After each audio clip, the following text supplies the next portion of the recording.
జాతర జరుగుతుంటే రాలేక టీవీలో చూస్తూ అమ్మ నెక్స్ట్ వచ్చే జాతర కల్లా తెలంగాణ రాష్ట్రంలో కాంగ్రెస్ పార్టీ అధికారంలో రావాలి, కాంగ్రెస్ రాష్ట్రాన్ని పరిపాలించినప్పుడు కాంగ్రెస్ అధికారంలో రాగానే దగ్గరికి వచ్చి నేను మొక్కు మొక్కున్నా. తెలంగాణ ప్రజలందరూ వాళ్ళు కోరుకున్న ప్రభుత్వం రావడం జరిగింది.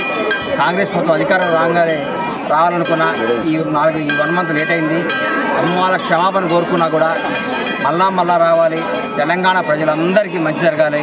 సమ్మక్క సారలమ్మ దయ ప్రపంచవ్యాప్తంగా ఉన్న తెలుగు వారందరిపై ఉండాలని అమ్మవారిని కోరుకుంటూ ఈ ప్రభుత్వంలో అందరికీ మంచి జరుగుతుంది, అన్నీ మంచి కార్యక్రమాలు జరుగుతాయి. దిగ్విజయంగా ఈరోజుతో 30 రోజులు అయిపోయింది. రాబోయే 10 సంవత్సరాలు కాంగ్రెస్ ప్రభుత్వం తెలంగాణని భారతదేశంలోనే నంబర్ 1 స్థాయిగా నిలుస్తుంది.